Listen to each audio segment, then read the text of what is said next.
ये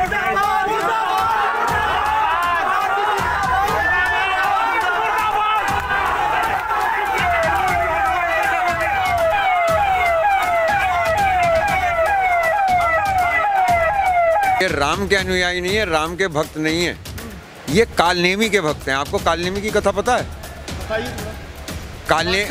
हाँ, मायावी था।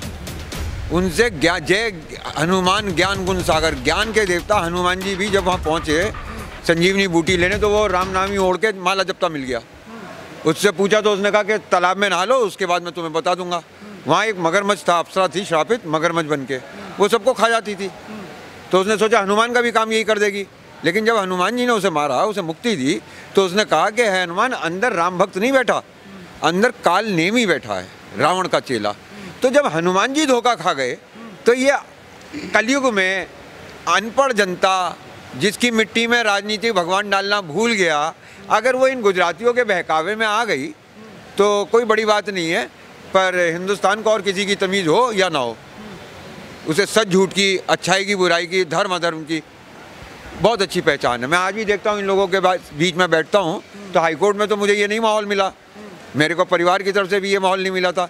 लेकिन मैं ये देखता हूँ यहाँ 90% आज भी रागनियों का विषय और चर्चा का विषय महाभारत है, कौरव पांडव की धर्म अधर्म की लड़ाई है, कृष्ण का रोल है। तो ये लोग जो हैं बूझे हुए हैं, तो ये राम को पहचान चुके हैं कि ये राम नहीं कालनेमी के चेले हैं। अब की बार जवाब मिल जाएगा, जवाब मिल जाएगा।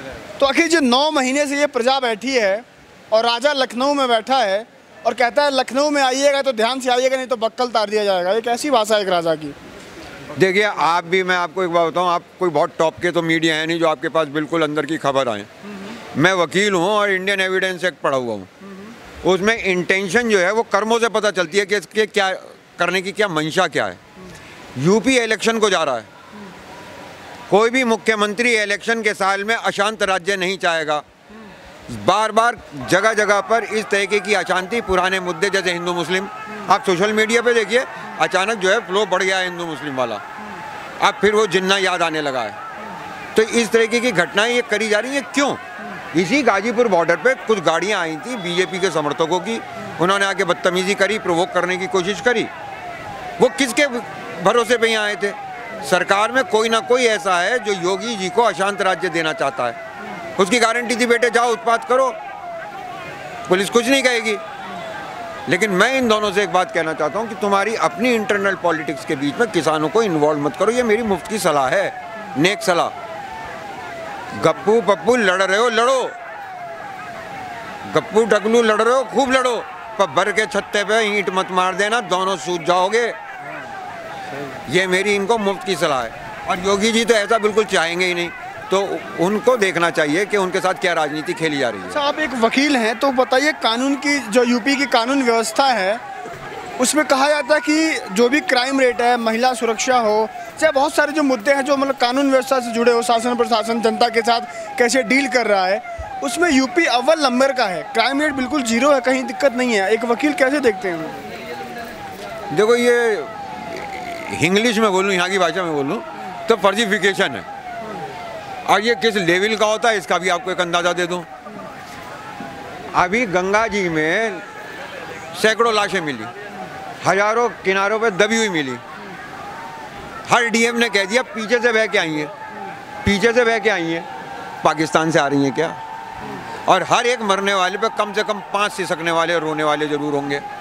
वो आपका मीडिया नहीं दिखा रहा, सरकार उन पे बोलेगी क्यों? तो लॉ एंड ऑर्डर की जो प्रॉब्लम है वो एक अलग है। ये तो रिकॉर्ड ही मेंटेन नहीं कर रहे।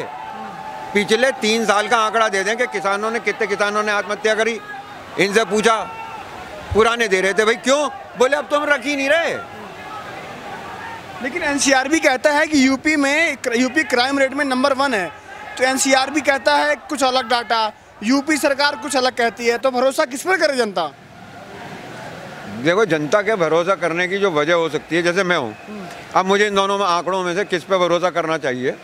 इसमें हाई कोर्ट अपने राज्य की या सुप्रीम कोर्ट ये पूछेगा भाई तुम में से कौन सच बोल रहा है। जो सच बोल रहा है उसके ऊपर मैं भरोसा कर लूँगा, जैसे सुप्रीम कोर्ट कहेगी। और दूसरे को दंड दे, ये नहीं कि छोड़ दे, दूसरे को दंड दे। तो मुझे ये पता चल जाएगा कि भाई इस न्याय करने वाले ने इसे सही बता दिया, इसे गलत बता दिया, मैं सही पे भरोसा कर लूँगा, वरना अंतर्यामी तो मैं हूँ नहीं। जब ये झूठ बोलने पे उतर ही आए, अच्छा मैं यहाँ खड़ा हूँ, आप भी यहाँ खड़े हो, ज़िले में कहाँ पर क्या क्या घटना हो रही है आपकी मेरी जानकारी में नहीं है, लेकिन वो सबसे पहले डीएम एसएसपी को तो पता चलती होगी। अगर वो छुपा रहे हैं तो वो तो जनता के साथ कदम से कदम मिला करके जनता का साथ दे रहे हैं ना, वो तो लगातार सरकार दावे कर रही है। बस हमारे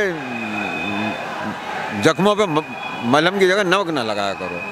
अब हम सरकार जिसे झूठी कहते आप योगी जी पे ले आए, गुस्सा योगी जी की तरफ डाइवर्ट कर रहे हैं।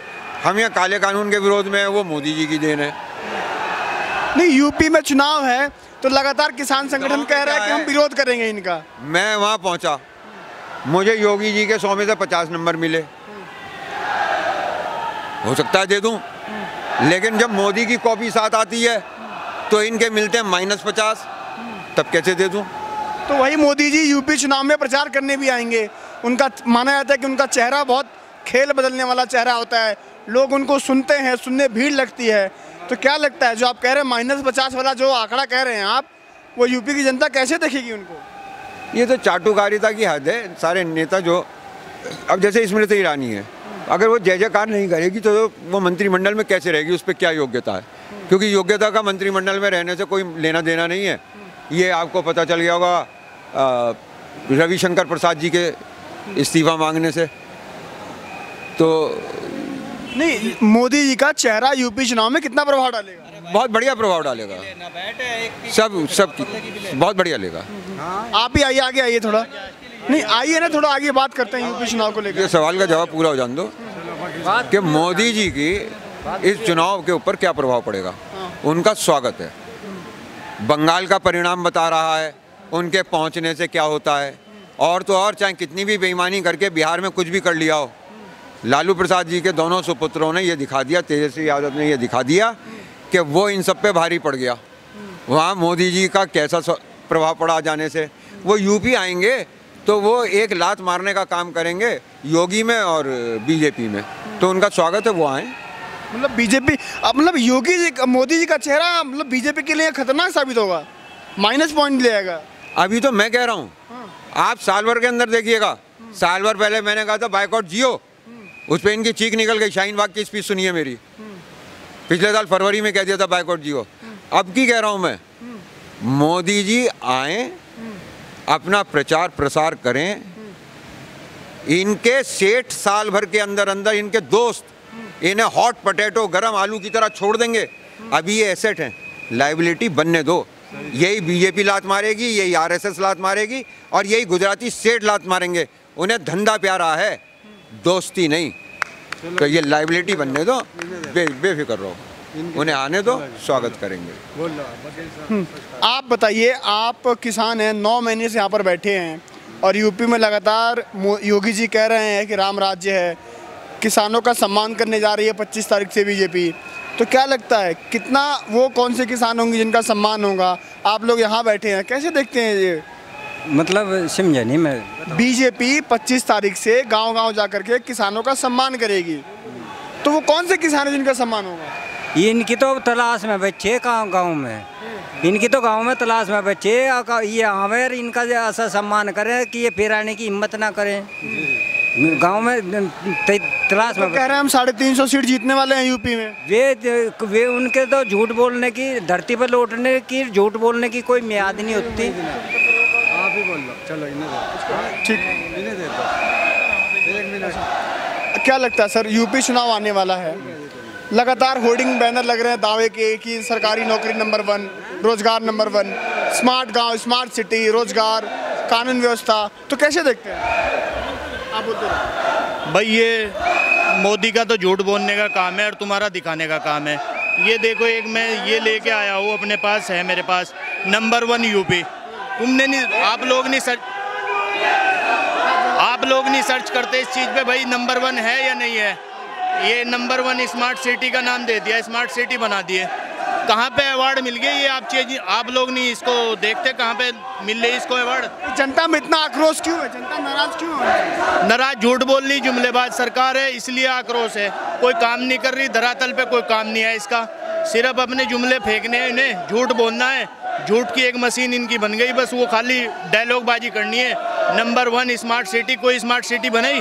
स्मार्ट गांव ना स्मार्ट गांव बने, ना स्मार्ट सिटी बनी, खुद ही स्मार्ट नहीं है, वो कैसे स्मार्ट सिटी बना देंगे? सिर्फ उद्योगपतियों की ये सरकार हो गई और कुछ नहीं है इसके अलावा। उद्योगपतियों को देना है इन्हें। जैसे अब मंडिया है, मंडिया में 2 साल पहले इन्होंने नोटिस निकाल दिए थे, भाई ये खाली कर दो, ये खाली कर दो। ये इतनी महंगी ज़मीनें हो गई जो मंडी आती है, उद्योगपतियों को देनी इनको। अच्छा, जो 25 तारीख से भाजपा सम्मान करने जा रही है किसानों का, तो वो कौन से किसान है? वो तो वैसे ही किसान हो गए, पता नहीं कौन से किसान, वो तो उन्हीं से पूछियो, लेकिन उनका सम्मान होगा डंडे से। वो तो उनसे पूछियो कौन से किसान है, नंबर 2 है या नंबर 1 है, वो तो उनसे ही पूछियो। वो आप लोगों को किसान नहीं मानते हैं? किनको? आप लोग जो गाजीपुर उनसे थोड़ा ही सर्टिफिकेट लेने जाएंगे हम? उनसे सर्टिफिकेट लेने जाएंगे हम? भाई हम किसान है नहीं है? आ जाओ देख लो, वही किसान नहीं है। यही एक गवर्नमेंट ऐसी है हिंदुस्तान में जो किसान का सम्मान नहीं कर रही। नहीं तो आज तक जो भी हिंदुस्तान में गवर्नमेंट आई है वो हर गवर्नमेंट ने सम्मान करा है किसान का।